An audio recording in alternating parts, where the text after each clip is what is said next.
Welcome to the Brother Henry and You Show. I am your host, Henry Harris.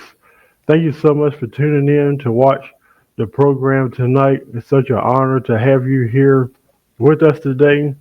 We have a special program for you today, and today our special guest is Joel and Jim Kepka, and it's such an honor to have you lovely couple on the broadcast tonight.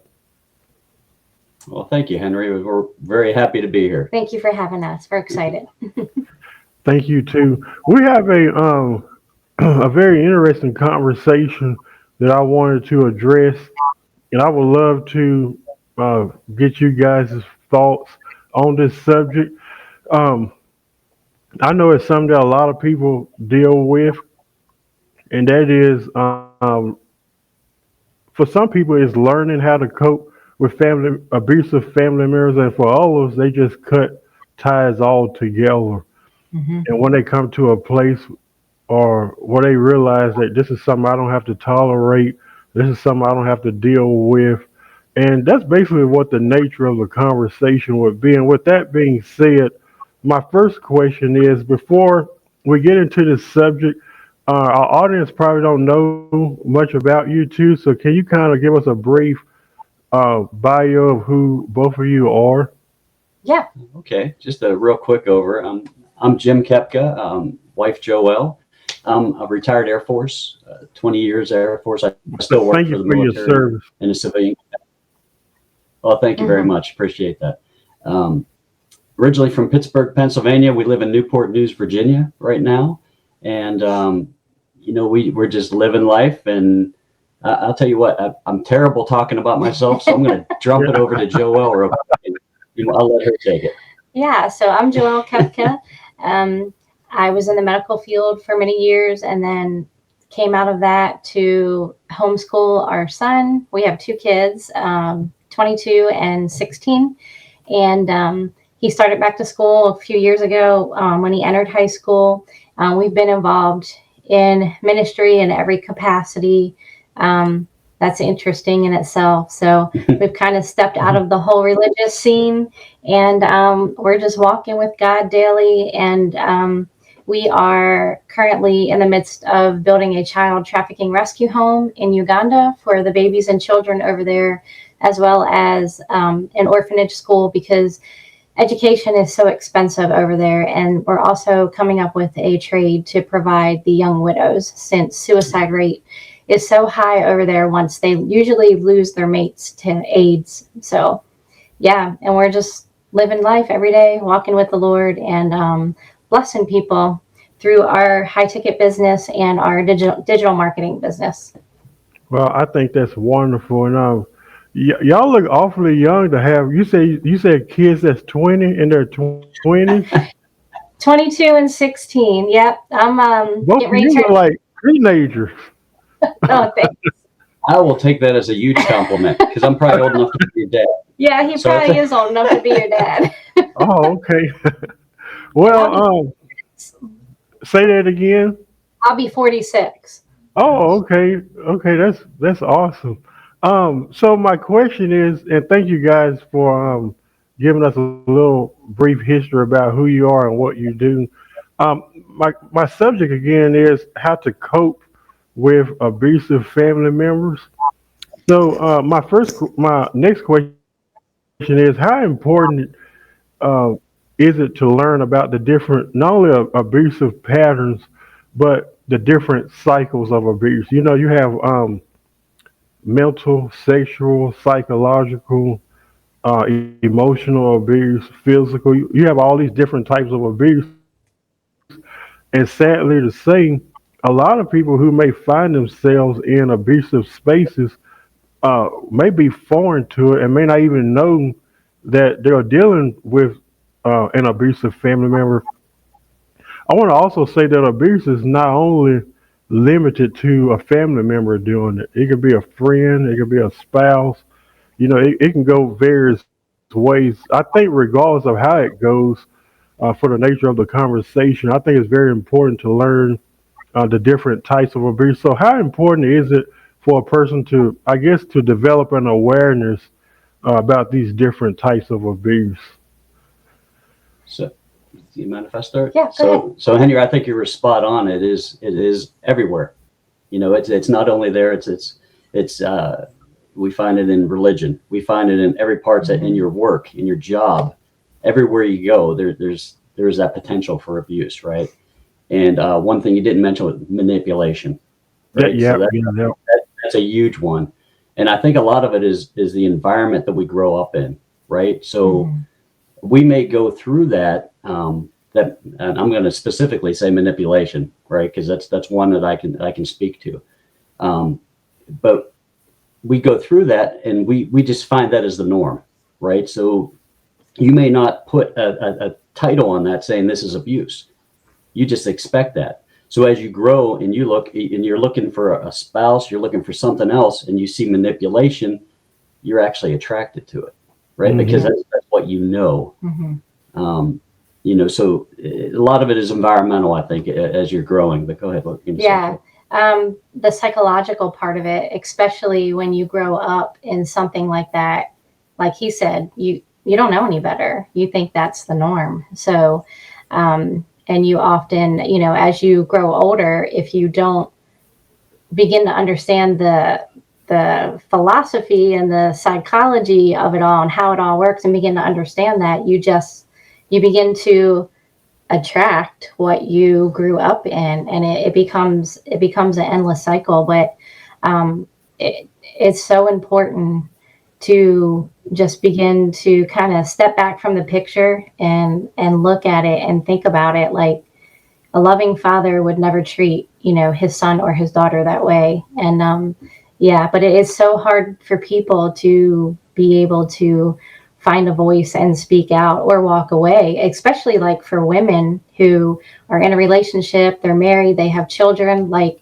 you have to have money to be able to do that. So there's a lot of different aspects and a lot of different moving parts that go along with this. And that's why so many people they're silenced. They can't speak out about it. Wow, that's amazing. Thank you so much for sharing your perspective on that. I think abuse, for me, it hits different when it comes from a family member because when you think of family, you heard the phrase "blood is thicker than water," Mm-hmm. and that's the way you feel when it comes to family. You don't question it. You don't think they will abuse you or even have the capacity to abuse you in any way. However, we know that these type of events happen all the time.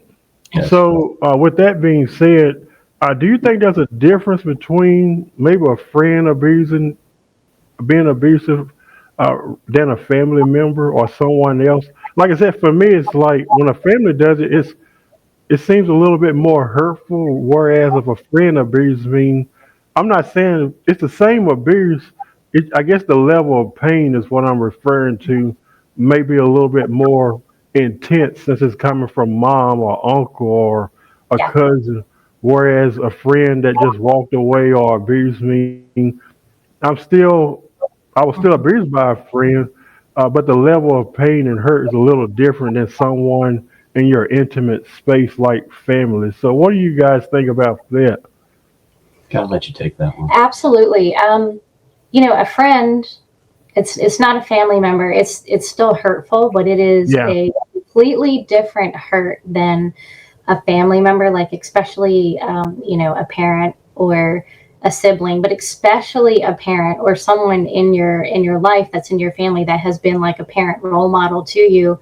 The psychological part of that and the mental part of that, trying to wrap your head around like, this is my mom or my dad or my grandparent, and I can't believe this is happening. I can't believe they're treating me this way. And it's tough. And so you tend to lose your voice in that, because you're trying to wrap your head around the fact like, this I'm supposed to trust this person.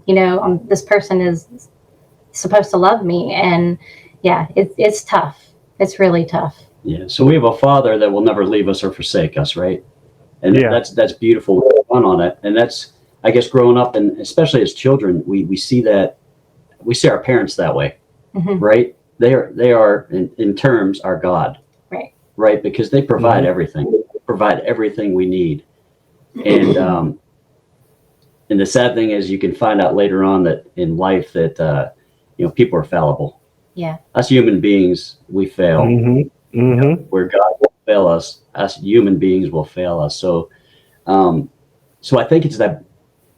To your question, I think it's that bond, right? We should have a bond. We don't have that kind of bond with a friend usually, Yeah. until you get in teenage years and your parents are horrible. They hit that horrible stage, and now your friends are what you're bonding to, and then it becomes really dramatic. But as you get older in life, though, I think you start to look back and you see that bond. Like my sisters and I, we can go 6 months, a year, or anything without talking. But there's still that bond. They know that they can call me at any time. I can call them at any time, and they're there for me. So and there's that level of love, and you should be able to trust, right? There's trust is a word involved in that as well. Yeah, I think it's one thing to cut ties with a family member who's been abusive, or maybe there's a pattern of abuse. There's another thing to cut ties with the friend as well. Um, with that being said, and I've been in situations like this where I've had a friend, and sometimes we don't know going into a friendship at face value Yeah. because you really don't know the person. You're not gonna come out and ask them what's your agenda, what's your purpose Yeah. in being in my life. Sometimes you Right. have to. Sometimes it takes a period of time to find out. It You does. know, is this a seasonal like relationship, or is this permanent? And sometimes that's hard. With that being said, there's been instances in my life where I've had friends in the past have come to my life for one reason or another, and you end up getting abused in some form of fashion. And it was hard to cut ties with that person. But my question is, why is it even much more harder to cut ties with a family member? Um, That's a good question. yeah, it is. It's a good question. It's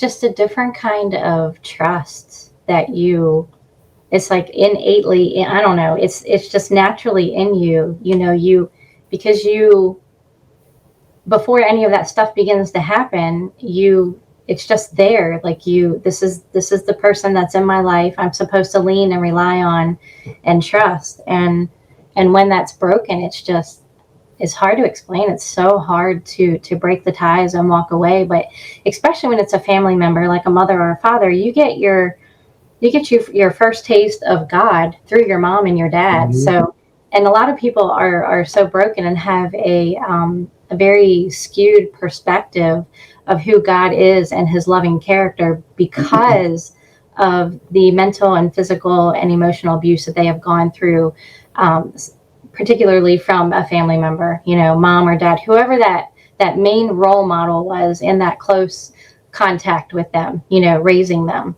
So it's hard.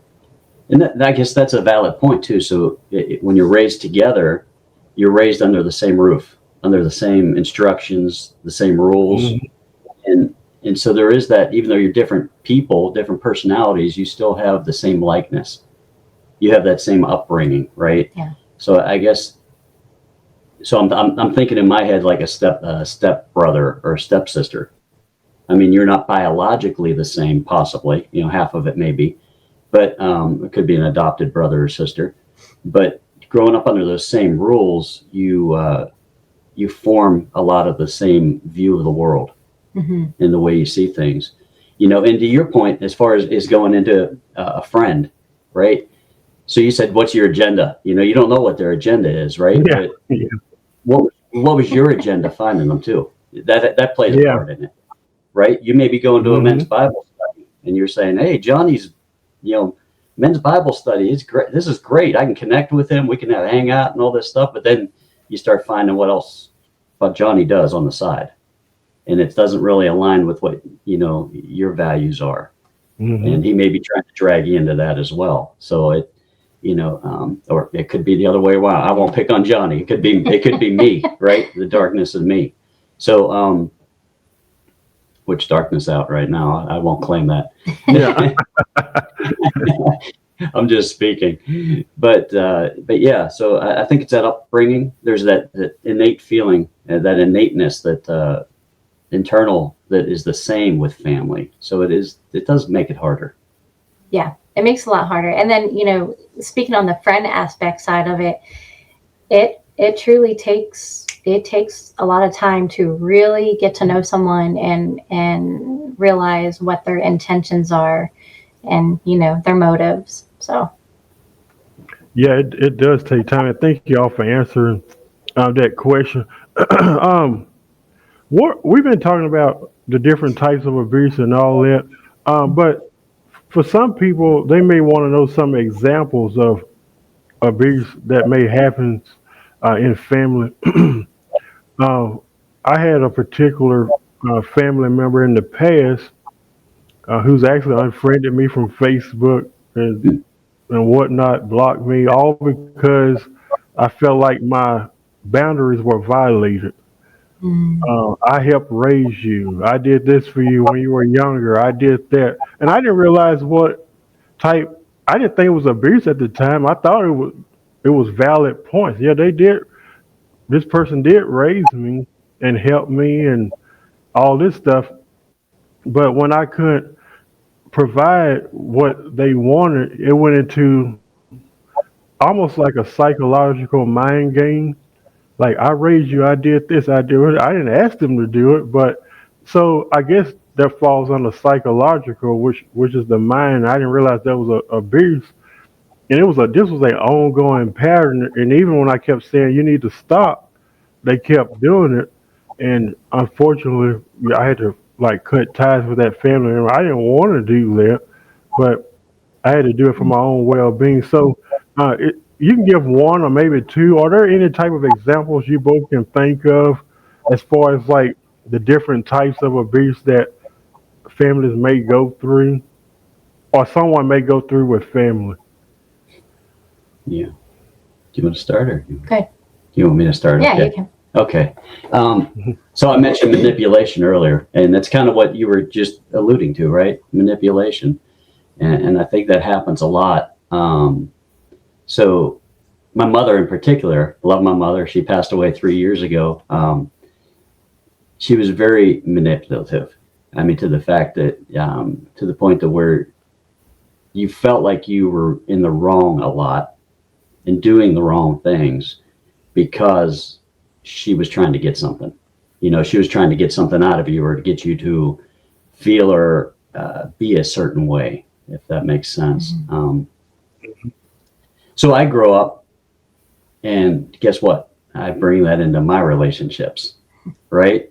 And I start manipulating because I want to drive the way things work, because that's what was the example to me. I didn't have a father around. My parents divorced when I was 10. That's a whole nother issue we could go into. So you don't have that figure around, but so you start driving your relationships off of what you know, right? So, and once again, it goes back to that point of that's our God, right? When we're children, that's our God. Our parents are our God, and that bond is love. All right, just like we have love for the Father, and He has love for us. That bond is love, and you don't see how that could be broken or ever taken advantage of at all. And just to give a little example that I think of, that pops into my head. I'm 5'8", right? But growing up, it took me many years into my adulthood to realize I wasn't 6'10". Hmm. I thought I could do all things, right? And not speaking biblically, but I thought, man, I was the best athlete. I could run, I could do all this stuff. And then I start going to doctors, and they start telling me, well, problems I have, and I can't do this, I can't do that. I was never told I can't. That's one good thing. That's one really good thing for my mom. But it takes time to realize, it's the point I'm trying to make, as you grow and you have to look inward, and you start seeing the effects of things in your life and the way you're projecting them out in your relationships and toward the world. But, Yeah. I had a sibling. She was only 10 years older than me, 11 years older than me, but she passed away about 5 years ago from lung cancer. But she was very much,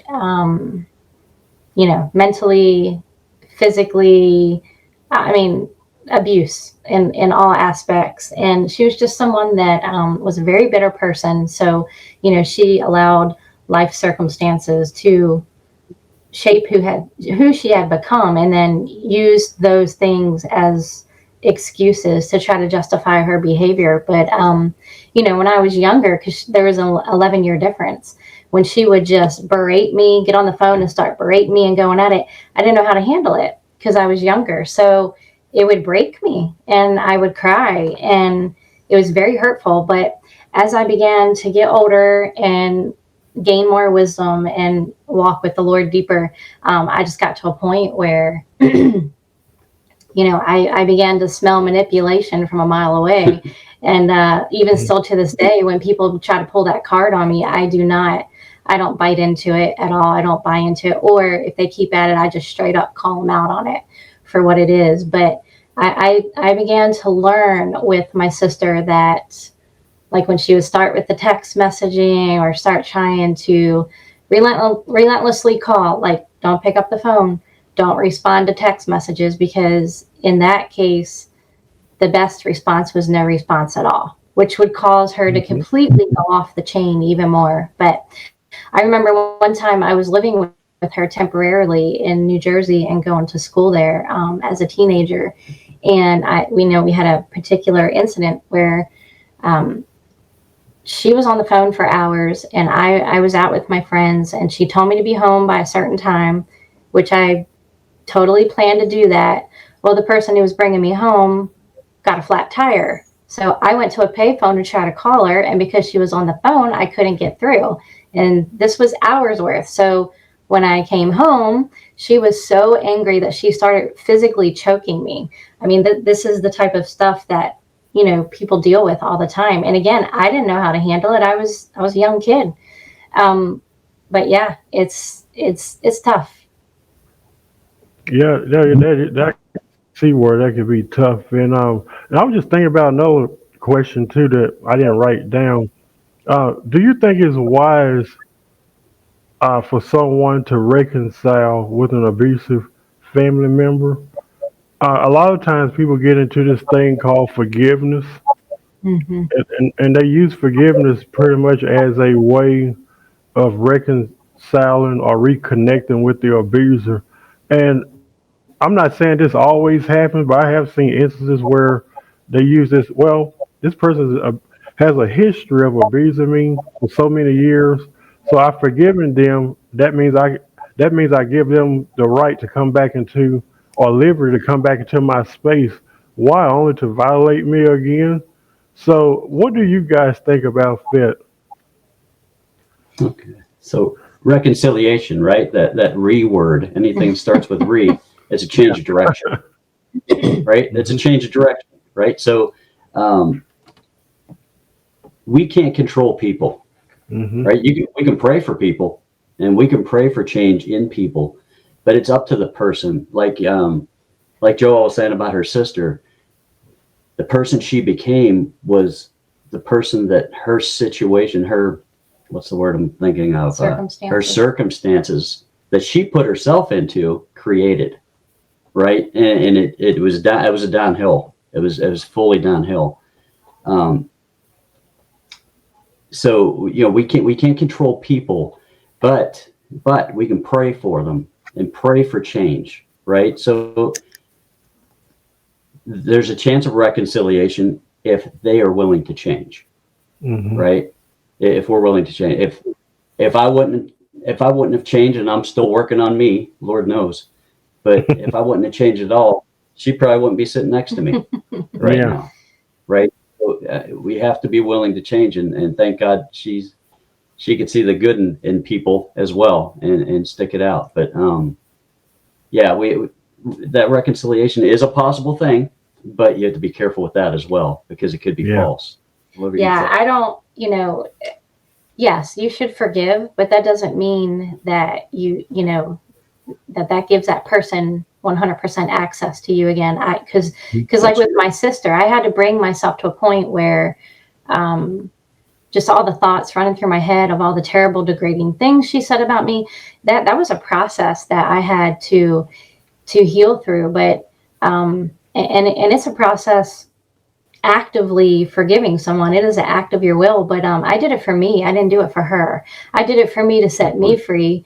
The heck with her, is how I was feeling. But every time those feelings would come up, I would say, no, I choose to forgive her, and I don't hold it against her, because you know what? Hurt people in turn around and hurt people. Broken people break Mhm. people. But you can forgive, but that does not mean that you need to go back. That means pray for them and love them from a distance. Now, if that Mhm. person is very serious, then you're going to see it in their actions. But I don't suggest going back to that person. I suggest separating yourself from them and let them, I hate to use the word prove, but let them Yeah. show you by their actions that change has taken place. So, yeah. Yeah. Thank you so much. The last question is, if someone is watching and they notice these types of abuses happening, what do you suggest they should do? Well, doing nothing produces nothing. Yeah. First of all, I mean, it depends, and there's so many. It's hard to speak to exactly to a person in their situation without knowing it, and Yeah. so many different levels, right? But that's the one piece of advice I'd give is doing nothing produces nothing. So you have to do something, address it with the person, just communicate with them and say, hey, when you do this, it makes me feel this way.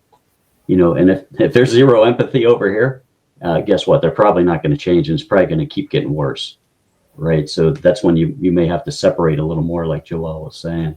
What were you going to say? I would say, if you're in an abusive situation and you have no way to get out of it, reach out. Start looking at hotlines that you can call. If you have to go to a shelter, maybe there's a distant family member or a friend that can help you out.